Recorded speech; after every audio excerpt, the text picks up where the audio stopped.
जननायक कर्पूरी ठाकुर के परिवार, उनके अनुयायी और पूरे बिहार के लिए आज का दिन बेहद खास है, क्योंकि आज उनको देश का सर्वोच्च सम्मान भारत रत्न से सम्मानित किया गया है।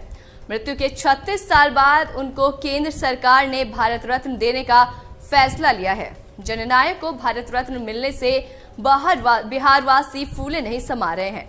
23 जनवरी की रात को प्रधानमंत्री नरेंद्र मोदी ने खुद ही उनको सर्वोच्च सम्मान दिए जाने की जानकारी सोशल मीडिया पर साझा की थी और इस मौके पर कर्पूरी ठाकुर की पोती नमिता कुमारी ने कहा कि ये सिर्फ हमारे परिवार के लिए ही नहीं बल्कि पूरे बिहार के लिए ऐतिहासिक क्षण है। बहुत अच्छा महसूस हो रहा है। इस भाव को शब्दों में बयां कर पाना काफी मुश्किल है। ये सिर्फ परिवार के लिए ही नहीं बल्कि पूरे बिहार के लिए एक ऐतिहासिक क्षण है। मैं प्रधानमंत्री नरेंद्र मोदी को धन्यवाद देना चाहती हूं। उन्होंने बिहार के लोगों के लिए बहुत बड़ा काम किया है। ये सारी बातें कर्पूरी ठाकुर की पोती नमिता ठाकुर ने कही है। भारत रत्न सम्मान समारोह के दौरान कर्पूरी ठाकुर के बेटे और जेडीयू सांसद रामनाथ ठाकुर और उनके परिवार के सदस्य मौजूद थे। इसके अलावा मुख्यमंत्री नीतीश कुमार, दोनों डिप्टी सीएम सम्राट चौधरी और विजय कुमार सिन्हा, केंद्रीय मंत्री नित्यानंद रॉय, मंत्री प्रेम कुमार, जेडीयू सांसद ललन सिंह और राज्यसभा सांसद संजय झा समेत अन्य गण्यमान्य हस्तियां मौजूद थी। 24 जनवरी 2024 को समस्तीपुर के पितोजिया गांव में जन्मे कर्पूरी ठाकुर ने देश की राजनीति में अमिट छाप छोड़ी है। बिहार में सामाजिक न्याय की लड़ाई को अंजाम तक पहुंचाने का श्रेय कर्पूरी ठाकुर को जाता है। वो 2 बार बिहार के मुख्यमंत्री रहे हैं। उससे पहले उन्हें उप मुख्यमंत्री बनने का भी मौका मिला था। कर्पूरी ठाकुर के पिताजी का नाम गोकुल ठाकुर और माताजी का नाम श्रीमती राम दुलारी देवी था।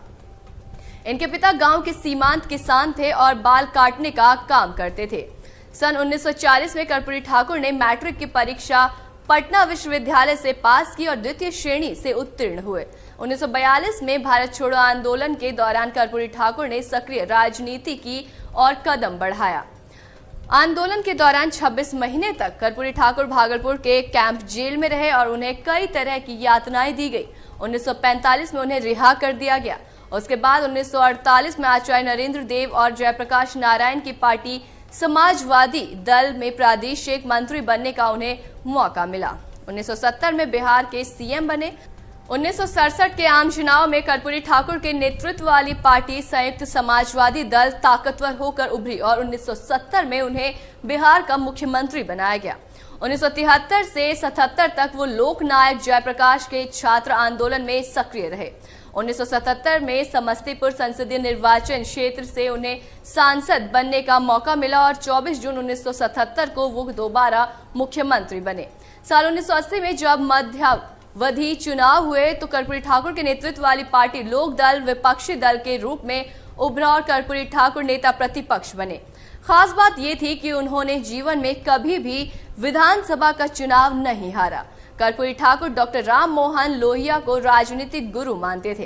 कर्पूरी ठाकुर सदैव दलित, शोषित और वांछित वर्ग के उत्थान के लिए प्रयत्नशील रहते थे और संघर्ष उनके हथियार था।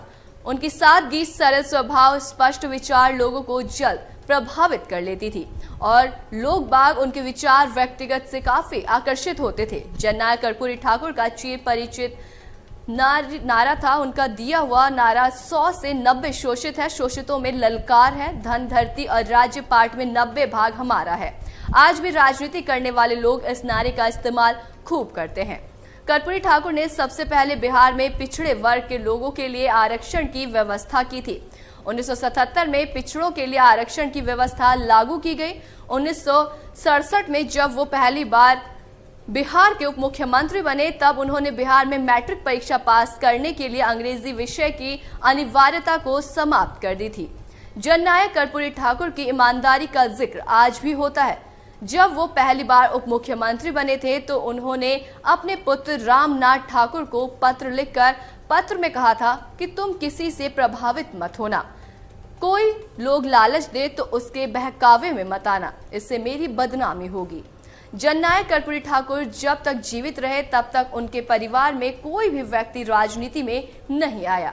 एक बार कर्पूरी ठाकुर को चाहने वाले लोगों ने रामनाथ ठाकुर को टिकट देने की बात कही थी। तब कर्पूरी ठाकुर ने कहा था कि ठीक है, रामनाथ को चुनाव लड़ा दो, लेकिन मैं चुनाव नहीं लड़ूंगा। तब जाकर लोगों को पीछे हटना पड़ा था। मुख्यमंत्री बनने के बाद भी फटा कुर्ता, टूटी चप्पल और बिखरे बाल कर्पूरी ठाकुर की पहचान थी।